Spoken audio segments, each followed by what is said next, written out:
100% español y residente de España, pero una óptica de ver las cosas muy de política económica más de Estados Unidos o de América, ¿vale? Digo vale constantemente, tengo esa muletilla, a ver si me la voy quitando. Bien, comienzo a poneros al día el tema, vamos con ello. Comienza la guerra dialéctica. Fíjate que dice, el presidente de Estados Unidos dijo que el COVID-19 podría haberse detenido mientras que aún estaba en la ciudad china de Wuhan, donde ocurrió el brote original del virus a finales de 2019, a principios de 2020. Trump dijo que Estados Unidos ha estado realizando investigaciones serias que serán lanzadas en un futuro. Cuando se le preguntó sobre las posibles ramificaciones para China después de las investigaciones, Trump señaló que no hay muchas maneras en que Estados Unidos podría responder. No, perdón, que hay muchas maneras en que Estados Unidos podría responder, pero no entró en detalles. Le haremos saber en el momento apropiado, dijo a los periodistas.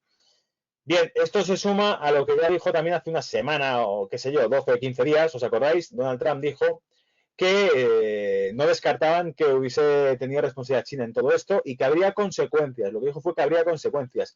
A lo que no lo he traído aquí, pero por favor buscarlo en Google, porque esto que voy a decir ahora, alguno también va a darle shock, va a decir, no puede ser lo que está diciendo. Es curioso, cuanto menos. Buscad las declaraciones del que creo es secretario de Exteriores chino, el señor Tang o Yang o algo así, es un tipo con gafas. Yo escuché sus palabras directamente con subtítulos en inglés. Este señor, lo que publicaron varios diarios fue que dijo algo así como que no amenazase y que se focalizasen en recuperar la actividad económica Estados Unidos, ¿no? Que Trump no iba a amenazar, que Estados Unidos debía centrarse en recuperar la actividad económica. Pero en las declaraciones que hizo además dijo, no creo que se deba culpar a China por esta tragedia. Y algo así como, dijo como literalmente, quizá no sea, pero las palabras podéis buscarlo y escucharlo. Exactamente no, pero lo que vino a decir fue lo siguiente, atención, por favor agárrate a la silla. Dijo, no hemos pedido compensaciones, no hemos pedido sanciones ni resarcirse por los daños que produjo el VIH a nivel global. O sea, lo que está diciendo es que el VIH salió de Estados Unidos y que, bueno, que si el coronavirus salió de China, pues que igual que el VIH salió de Estados Unidos y mató, podéis consultarlo a millones de personas ya a nivel mundial, desde su origen, desde los 80, ¿vale? Este nuevo virus, pues bueno, pues oye, ahí está, ¿no? Entonces China dice, pues, nosotros no pedimos cuentas por el VIH que se desplazó desde Estados Unidos, así que, ¿qué me piden ustedes a nosotros cuentas del coronavirus? Y paso, ya que estamos hablando del virus del VIH y el coronavirus, paso a otra noticia también una noticia de shock, ¿vale?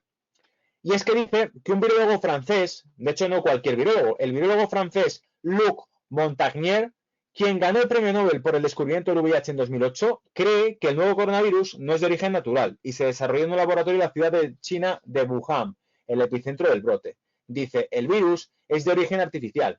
Es el trabajo de los biólogos moleculares, dijo Montagnier en una entrevista con el periódico Pourquoi Doctor.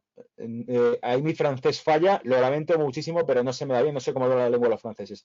Sobre salud el jueves, y agregó que se han agregado partículas del VIH al COVID-19. Repito por si no estáis atentos a lo que acabo de decir, ¿eh? Y agregó que se han agregado partículas del VIH al COVID-19. ¿Cómo? ¿Qué está diciendo? Dice, según el científico, el laboratorio de Wuhan se ha especializado en estos coronavirus desde el principio de la década del año 2000 y sus empleos tienen experiencia en este área. Los informes de que el virus se originó en el llamado mercado húmedo en China es una hermosa leyenda, ya que el COVID se desarrolló en un laboratorio, afirmó, repito, el virólogo francés, premio Nobel de Medicina en 2008. El biólogo también declaró que los científicos franceses no fueron los primeros en descubrir partículas del VIH. Es decir, aquí ya será un poco además diciendo, no es que lo digamos nosotros, es que ya lo han dicho otros. ¿Quién es? Un reporte de científicos indios, ya que un grupo de investigadores indios había intentado publicar un estudio según el cual el genoma completo de este coronavirus tenía secuencias del VIH, el virus del SIDA. Y para esto fue hace bastante tiempo, o sea, te hablo de hace más de un mes quizá, cuando los médicos chinos publicaron ese informe, perdón, médicos indios publicaron ese informe, que por cierto, luego rectificaron. Pero claro, es la pregunta siempre. ¿Han rectificado por presiones políticas? Es decir, porque se les ha dicho, no digáis esto, decirlo lo contrario. Vale, lo que dije en mi estudio no es cierto. ¿De acuerdo? Bien. Ahora, la pregunta del millón. ¿Qué es cierto entonces? ¿No es cierto que dijiste en tu estudio y si es cierto lo que dices ahora? Y si fuese así, ¿por qué creerte ahora si lo que dijiste entonces no era cierto? O quizá lo que estás diciendo ahora no es cierto porque está sometido a una presión y lo que dijiste entonces sí era la verdad. No lo sabemos. Esa es la especulación que se abre. Pero este tema, amigos, que parece que esto no tiene lugar en un reporte de mercados. Este tema es fundamental porque este es el núcleo de, o sea, digamos que la viabilidad o la salida que se dé a esta pesadilla es la que en todo caso nos puede decir cómo va a ser la recuperación económica. Porque no lo veréis nunca, las recuperaciones económicas, sobre todo comerciales, tienen un factor psicológico fundamental. En la medida en que la gente piensa que las cosas van a ir bien, empezarán a ir bien porque se reactivarán los cauces de consumo y de inversión. En la medida en la que la gente piensa que las cosas van a ir mal, se activarán los cauces de venta y disminución de comercio y de actividad económica. Los mercados se hundirán si la gente piensa que va a ir mal las cosas en el futuro. No se invertirá, caerá la demanda de productos, es decir, caerá el consumo, pero también la demanda de activos, caerá la inversión. Por lo tanto, nos sumiremos en una crisis profunda y larga. Si psicológicamente pensamos que eso tiene solución, las cosas se recuperarán. Así que es fundamental entender el factor económico detrás de este fenómeno. Y sigo.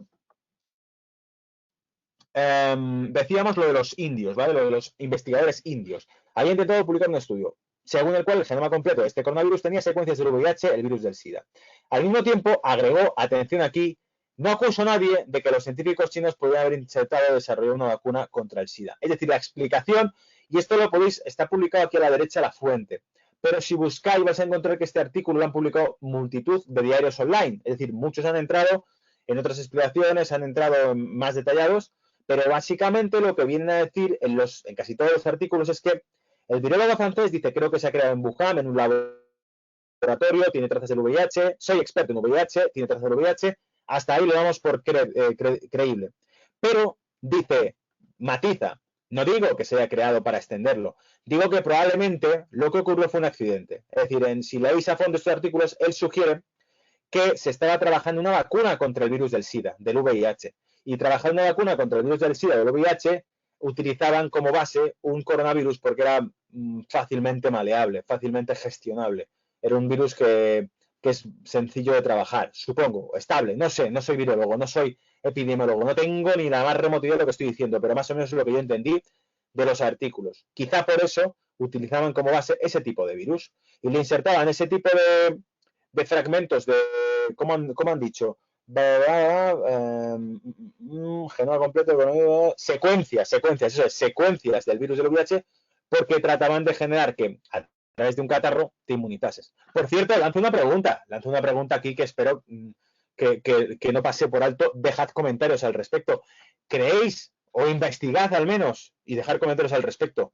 Esa posible vacuna que estaban investigando contra el VIH, si es que este virólogo francés lo que dice tiene razón y no va desencaminado, si no hubo una mala voluntad en esto y se trabajaba en una vacuna, quizá entonces, como tiene trazas, según esto, tiene secuencias del VIH, este coronavirus, aquellas personas que han pasado por la infección del COVID-19 podrían haber desarrollado inmunidad contra el VIH, porque esa pregunta se me ha cruzado por la cabeza cuando leí esto, pero no la he visto en ningún sitio.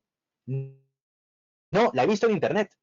Y es una pregunta muy gorda que habría que hacer, ¿vale? La voy a poner por Twitter a ver si algún experto sabe decir algo. Bien, y con esto cambiamos un poquito de tema, ¿verdad? Porque menudo yuyu estar hablando todo el rato de esta enfermedad. Y vamos al tema que corresponde al sector económico. ¿Cómo influye todo el tema este de la pandemia y toda la historia en el proceso económico que hay detrás? Comienza la guerra dialéctica. La semana pasada hablábamos de la noticia que está a la derecha. Londres se alinea con Estados Unidos y Francia y pide explicaciones a China. Pues hoy vamos a comentar amenazas de China hacia Australia por el siguiente comentario. El embajador de China en Australia, Chen Yingyi, ha advertido este lunes que Australia podría enfrentarse a un impacto económico si insiste en investigar el origen de la pandemia por coronavirus. En una entrevista publicada este lunes por el The Australian Financial Review, el embajador calificó de peligroso el impulso de Canberra, que ahora veremos quién es, para iniciar una investigación independiente y aseguró que esto podría desencadenar un boicot por parte de los consumidores chinos que no podrán viajar ni estudiar en Australia o comprar importantes exportaciones que incluyen las carnes y res y vino. Es decir, China perdón, Australia, y no solo Australia, Nueva Zelanda, tienen su principal consumidor, su vecino del Pacífico, el que está al norte, que es China. Del mismo modo que existen vínculos entre América Latina y Estados Unidos, existen vínculos incuestionables entre Australia y Nueva Zelanda con China.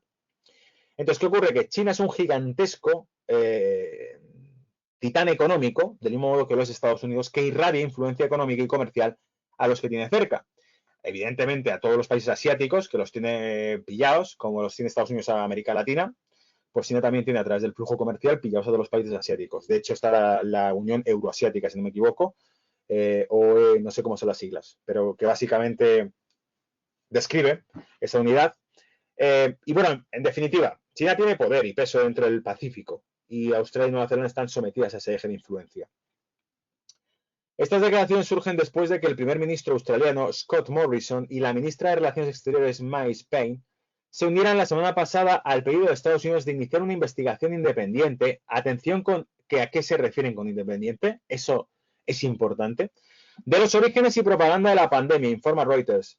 La canciller australiana Marise Payne pidió una investigación independiente sobre los orígenes y el manejo de la crisis del coronavirus, al tiempo que argumentó, atención, por favor, atención, que la Organización Mundial de la Salud, OMS, no debería ser parte de la investigación, según los comentarios del funcionario del programa Insiders de ABC.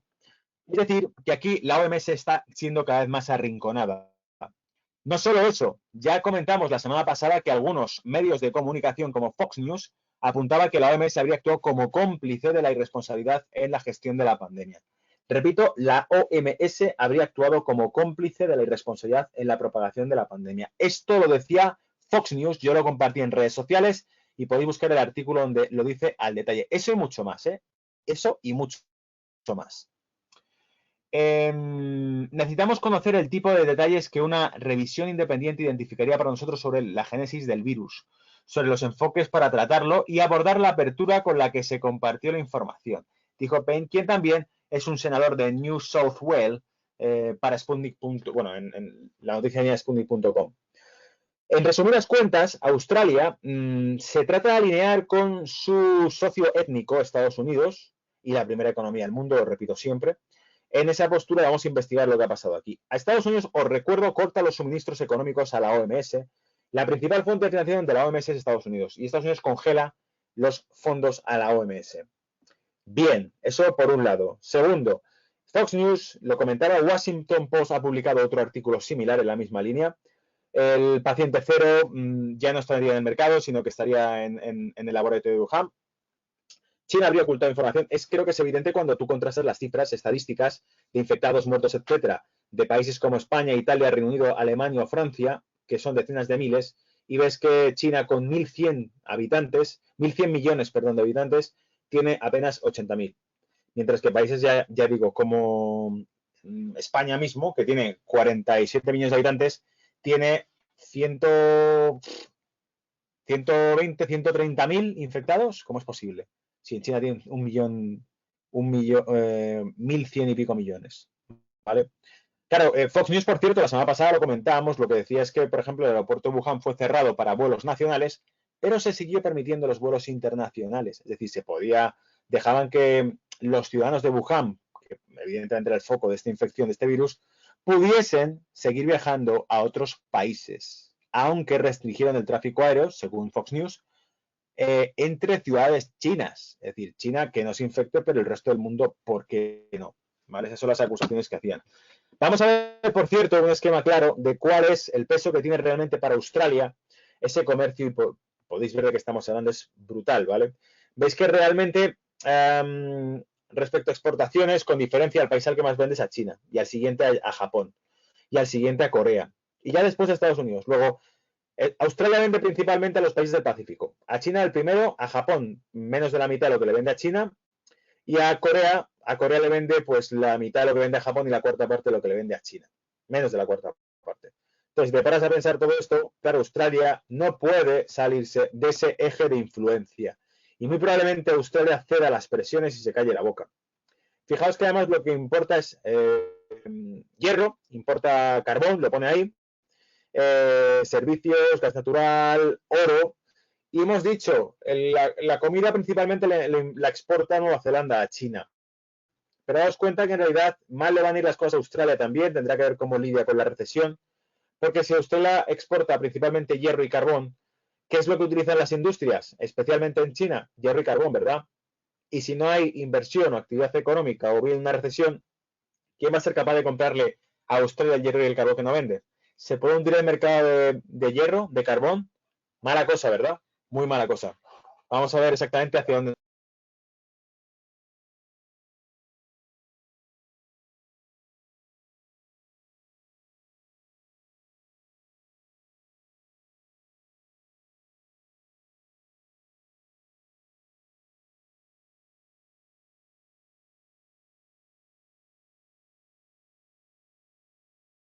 Ya está, que tenía por aquí al perro ladrando. Bien, entonces, bueno, en resumen, Australia, vaya, parece que le tienen bien agarrada porque evidentemente el comercio de Australia, esto es con 2013, pero es que realmente el esquema de el flujo de comercio no ha cambiado. Australia exporta a los países del Pacífico y especialmente a China.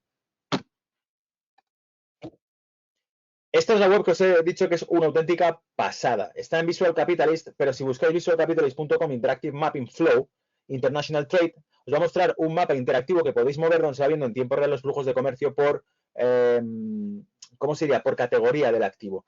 Y básicamente el pantallazo que yo he hecho es para que se vea que existen tres núcleos principales de comercio a nivel global, que son Estados Unidos, Europa y China. Y ahí en pequeñito, ese pico que he señalado con la flecha, ahí en pequeñito, sería el peso del comercio que representa Australia dentro de este mapa global. Pero fijaos la concentración de colores y de puntos que existen sobre Europa, sobre Estados Unidos y sobre China. Luego aquí tenemos claro que este posible guerra mundial comercial se va a realizar entre tres bloques principalmente, Estados Unidos, Europa y China. Y punto, fin de hablar. Fin de la historia. Principalmente las dos economías del mundo, que son Estados Unidos y China, y uno de los bloques más grandes del mundo en comercio, que es Europa. La cuestión está en la habilidad que tendrá Europa. Y por eso, amigos y amigas, vamos a hablar de Europa también en este reporte. Vamos a ver qué opciones se están cargando en la escopeta de la Comisión Europea para tranquilizar los ambientes. Medidas proteccionistas para las empresas en la Unión Europea.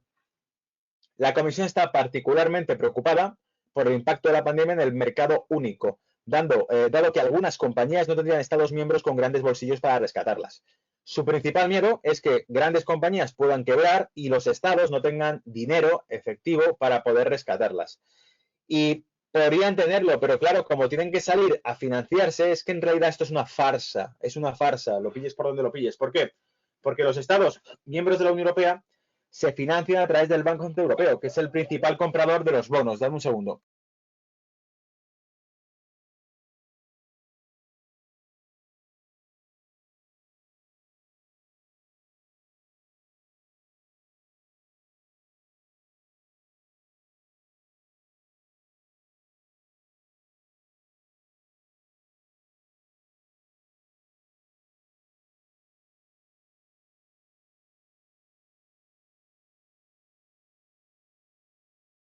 Arregla. Tengo que encerrar al perro. Bien, entonces decía, ¿qué planea la Unión Europea entonces? Bueno, la Unión Europea lo que planea es la pesquería que se muerde la cola. Si los estados tienen que rescatar a compañías que se puedan ver en problemas financieros, pero al mismo tiempo los estados tienen que ser rescatados, la Unión Europea está diciendo, bueno, ¿para qué estar rescatando estados con intervenciones bancarias a través de las primas de riesgo? Porque es lo que hace, imprimen billetes el BCE, acude a la subasta de deuda de Italia o de España y compra la deuda de Italia o de España para evitar que se dispare la prima de riesgo como ocurrió en 2012. Es decir, si en vez de hacerlo el BCE esperamos que lo hagan inversores particulares, corremos el riesgo de que la deuda de España o de Italia se coloque una tasa de interés altísima, como ya ocurrió en 2012. Para mantener la tasa de interés de Italia y de España fría, suave, y eso que ya está repuntando, ¿qué hace? El que compra la deuda es el BCE. No importa qué riesgo de insolvencia tengas, yo te la compro. Y por eso baja el tipo de deuda. Y así tiene fondos, el Estado italiano o español tiene fondos, tiene financiación para poder gastarse dinero recuperando empresas, o reactivando empresas, o rescatando empresas. Aquí la cuestión está en para qué hacer eso. Vamos a tirar por el camino en medio, en vez de utilizar a los bancos dentro de ese flujo, directamente un organismo que rescata a las empresas. Estamos caminando, amigos, hacia una especie de socialismo extraño o hacia un tipo de economía súper intervencionista. Por eso, medidas proteccionistas. Vamos a leer más al detalle. Es de vital importancia evitar esta crisis que conduce a una ampliación de las divergencias económicas, sociales y políticas entre países o regiones. Esto, por cierto, es lo que les da miedo, que derivado a esta crisis, Europa se empieza a resquebrajar en discusiones, en acusaciones y en reproches. ¿Qué ya ha ocurrido? Holanda y Alemania, Italia, Portugal, España, Francia también en esa misma línea. Dijo el vicepresidente de Economía de la Comisión, Valdis Dombrovskis, a la Comisión de Asuntos Económicos y Monetarios del Parlamento Europeo durante una audiencia remota. Por esa razón, agregó que el Ejecutivo de la UE está considerado si se podría establecer un instrumento de tipo solvencia para ayudar a empresas de toda Europa a mantenerse operativas hasta que la economía se recupere. Esto es el futuro. Esto es el futuro de lo que viene. Crear canales de financiación directos a empresas sin pasar por bancos. Esto, si se hiciese bien, podría ser el antídoto al problema de liquidez que ha tenido Europa. Si se hiciese bien. Es decir, en vez de estar inundando los mercados bancarios y de activos financieros con miles y miles y miles de millones impresos por parte del BCE que no consiguen ser canalizados a la economía real, repito, se imprimen miles de millones de dólares, de euros por parte del BCE que van a inflar los activos financieros cotizados en mercados, pero que no consiguen acabar llegando a la economía real en forma de creación de empleo, inversión en capital. No ocurre, la producción de estos países apenas se mueve, la tasa de paro disminuye muy lentamente, desgraciadamente, por lo tanto, los canales de transmisión están rotos o funcionan muy mal, no funcionan a nivel óptimo. Y por eso aquí sugieren lo de establecer instrumentos de tipo solvencia para ayudar a las empresas, para dar dinero a las empresas sin pasar por los bancos. Los comisionados no dieron más detalles, aquí se nota que es una versión beta, están improvisando, no dieron más detalles sobre el nuevo instrumento para apoyar a las empresas, pero dijeron que apuntaría a los países afectados por pandemia cuyas economías se encuentran en una situación vulnerable. Eso quiere decir, amigos y amigas, la Europa mediterránea. El mecanismo vendría como parte de la propuesta actualizada del marco financiero plurianual y fondo de recuperación que se espera para mediados de mayo. Es decir, esto sería independiente de ya ese fondo de recuperación que se ha establecido para generar crédito. Hoy escuchaba yo creo que es la presidenta del Parlamento Europeo, no me acuerdo quién, una señora con acento francés hablando en español a los españoles, que mucho ánimo, mucha fuerza y tal, y entonces preguntaba un periodista, ¿y por qué lo ha dicho ella y no el presidente de España? No lo pilláis, es evidente, lo dice ella porque es una campaña publicitaria para generar espíritu europeo, para que, como ya la han cagado, como ya ha habido disputas sobre si Italia no recibe apoyo de países miembros como Francia o Alemania, mientras que recibía apoyo de Rusia o de China, como eso ya lo han pifiado y la imagen ha sido nefasta, ahora hace una campaña publicitaria en la que el ciudadano de a pie pueda ver a una señora del Parlamento Europeo diciendo mucho ánimo, amigos, mucho ánimo, vamos a ocuparnos de todo, sí, tranquilos, para que uno diga, menos mal, está ahí la Unión Europea. De hecho, los periodistas que forman parte del cuarto poder automáticamente han dicho todos, sí, es que imagínate si no estuvimos en la Unión Europea. Imagínate, claro, imagínate lo que ocurría. Es decir, sigue siendo una campaña para que entiendas que sin ellos esto sería mucho peor, aunque todavía no sepas exactamente en qué han contribuido a tu problema. En concreto aquí, ¿no? En este caso, a un país como Italia, o un país como Francia, o un país como España, qué acciones concretas ha tomado la Unión Europea dentro del país contra esta crisis específica. Pues ninguna, excepto debatir si se va a dar pasta o no, ¿verdad? Si se va a soltar dinero o no para esto. Bueno, ahora que me enrollo, ¿dónde nos hemos quedado? El mecanismo, vale, sí, vendría a ser parte tal. Gentiloni y Dombrovskis no aclararon el tamaño o la forma del fondo de recuperación. De nuevo, versión beta, no te explican nada. Ni cómo se integraría. Versión beta, no te digo que la intención de hacer algo, pero no te explican ni cómo ni cuándo, porque no tengo ni idea, no está concretado.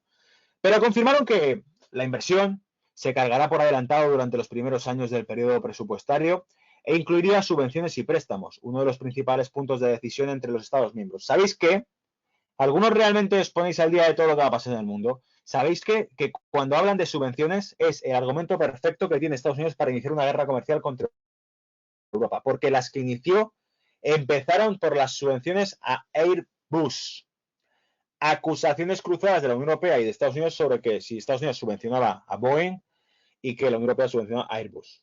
¿Vale? Así que por ahí va a ir el tema. Por ahí va a ir el tema si siguen así. Subvenciones. ¿Qué son subvenciones? Bueno, pues el enfado que tienen mutuamente Estados Unidos y Europa son que subvencionar sectores o compañías es una competencia desleal para el resto de competidores en el mercado internacional. Volvemos al proteccionismo, a la economía nacionalista. Atentos a lo que digo, que será profético. Ojalá que no haga falta, pero puede ser profético.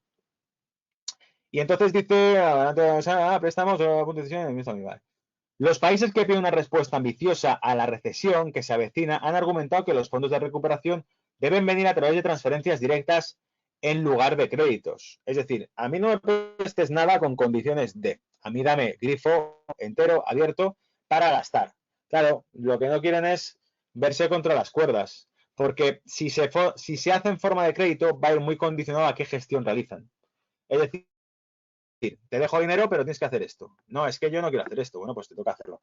Te dejo dinero, pero tienes que recortar el gasto público. Bueno, pues lo recorto cerrando. Oye, cerrando servicios públicos. Claro, el ciudadano se cabrea. ¿Y por qué no reduces el gasto público quitando a tu cuñado o a cualquier otro baboso de cualquier otro cargo político que parece que sobran? Pues no, eso no se podría hacer. Entonces, ¿qué ocurre? Que lo que no van a hacer es recortar a su clase social. Decíamos entre amigos que la clase política parece más bien una clase social diferente, no padecen los problemas cotidianos de que puedes padecer tú, que puedo padecer yo, empresarios, trabajadores, familias, quien sea. Agentes económicos que son los que realmente llevan el peso de la actividad económica de un país, pero que están en otra esfera. O sea, ellos no padecen ese tipo de problemas, aparentemente. Entonces, como no los padecen, pues son parte de la administración intacta y que están lidiando entre el sector financiero, esas instituciones internacionales y la economía real, los que están realmente creando negocio y trabajo. Pero bueno, esto parece un meeting, vamos a cambiar un poco el tercio. Entonces, los países que piden una respuesta ambiciosa, vale, dice que no sean créditos y que sean transferencias directas. Danos dinero, danos cobertura, abre el grifo, pero no os pongas condiciones porque no estamos para condiciones. El nuevo estímulo se sumirá a los 3,4 billones de euros en los países y las instituciones de la Unión Europea. Ya han movilizado 540.000 millones de euros liquidez canalizados a través de diversos instrumentos de la UE y 750.000 millones de euros del programa de compra de bonos del BCE. ¿Qué comprarías? ¿Qué comprarías tú con ese dinero? O sea, que no ha habido tanto dinero en el mundo, nunca. Se les ha pasado, se les ha ido de las manos imprimir billetes. Se han vuelto locos, Monopoly 100%. 750.000 millones en compra de bonos. 540.000 millones de liquidez a través de diversos instrumentos. O sea, se te ha ido la olla. Barra libre de dinero. Total, fíjate la cara que tiene el tío en la foto que hemos hecho. Ahí se le ve sonriendo con la mano. Parece que te está diciendo, así va a ser, ¿vale? El bajo que te vamos a entregar. Así de grande. Porque realmente, pues parece que les sobra. Bien, el comisionado italiano admitió que no será fácil acordar el fondo de recuperación, pero recordó que la Unión Europea ahora está discutiendo herramientas comunes para salir de la recesión, mientras que después de la crisis financiera los Estados miembros tuvieron que solicitar un paquete de rescate con condicionalidad. ¿Te crees tú que no te van a poner condiciones ahora? O sea, este tipo nos dice que, oye, afortunadamente, tras la crisis 2008 teníamos que estar negociando condiciones, aquí no. Ya, claro. Fíjate cómo han dicho créditos y otro ha dicho que no, que créditos no. Condiciones va a haber seguro, ¿vale? Antonio dijo que la fuerte recesión esperada entra en línea con las predicciones del FMI, que pronostica una caída del PIB del 7,5% para la eurozona este año. Por cierto, España ya ha repuntado la tasa de paro más de 500.000 en una sola semana. Entonces, cuidado con eso. Y voy a comentar únicamente ya el petróleo, ¿vale? Porque Wealth Research Group hacía un comentario muy interesante. O sea, no nos ha dado una información crucial este artículo. Lo que nos ha dado ha sido una pincelada de sinceridad absoluta y un buen consejo de operador de bolsa. Dice, mis amigos que administran dinero profesionalmente, es decir, gestores, traders de fondos de inversión, me están mostrando los mensajes de texto que reciben de sus compañeros, colegas y familiares, todos cantando la misma canción. ¿Cómo podemos capitalizar los precios bajos del crudo? ¿Os acordáis que la semana pasada hablábamos del petróleo, del hundimiento que tuvo, de cómo había cotizado en negativo? Explicábamos la fórmula de cálculo del forward para entender por qué puede cotizar en negativo. Hablábamos de que Donald Trump había publicado y dicho abiertamente que se podía utilizar los almacenes de reservas estratégicas de Estados Unidos para depositar el petróleo de compañías si no tienen espacio para guardarlo, que era lo que convirtió en negativo en la cotización del contrato, los costes de almacenamiento. Dice, nunca he visto al público invertir en ningún mercado con éxito. Atención, esa frase es buenísima y la voy a volver a repetir, ¿vale? Nunca he visto al público invertir en un mercado con éxito. También está el dicho típico en bolsa que es, yo vendo cuando veo a ¿cómo era? A mi vecino comprar. O yo vendo cuando veo al tendero de la esquina que está comprando acciones. Algo así es el dicho, ¿no? Como el de comprar con el rumor, vende con la noticia. Es decir, para cuando el gran público está obsesionado con comprar petróleo es que esto no va a tirar para arriba todavía. Y eso, la verdad es que es una ley casi de sentimiento contrario, que parece ser la ley de Murphy de los mercados financieros. Y dice, hay demasiados compradores, hay demasiados toros, y eso significa que el precio aún puede caer. La economía global nunca se ha cerrado antes, lo que significa que nunca se abrió. Es decir, si nunca se ha cerrado hasta la fecha, nunca se ha abierto hasta la fecha. Por lo tanto, no sabemos el boom que puede pegar o no una apertura económica global. Es decir, la economía se ha cerrado, vale, bien. ¿Habrá una recuperación en nube?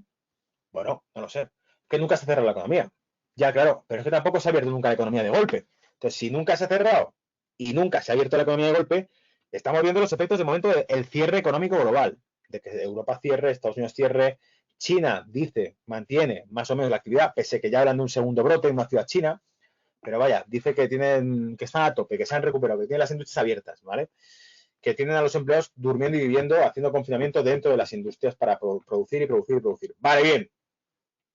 Pero, como nunca hemos visto que se haga una apertura económica de golpe, venga, lockdown up, se levanta el cierre económico, la gente puede ir a trabajar, nunca lo hemos visto, cuidado, porque a lo mejor resulta que también nos llevamos una sorpresa de un boom, una reacción rápida de disminución del paro y reactivación económica, que sin duda alguna va a provocar un shock económico global. O sea, esto tendrá consecuencias porque no te puedes tirar 3 meses sin negocio y luego esperar que no repercuta en tu bolsillo en el futuro. O sea, está claro que ese año vas a facturar menos seguro.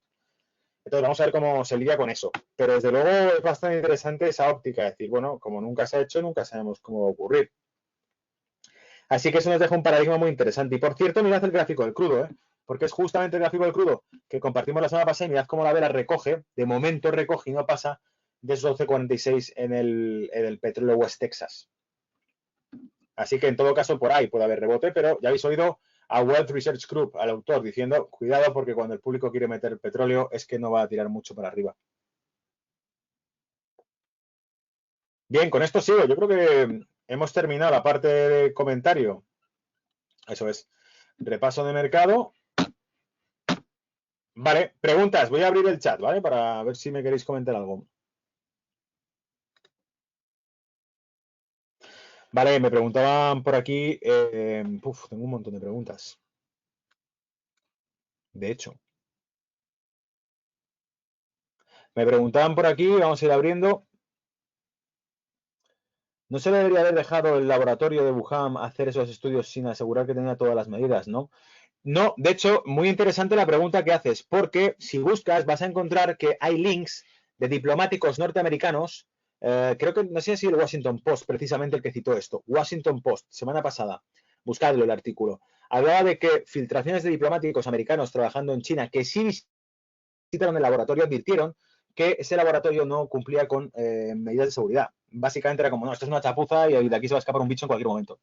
Y lo dijeron, y creo que fue en 2018, y que habría estado circulando ese comentario entre la administración americana, pues, semanas. Claro, esto es lo de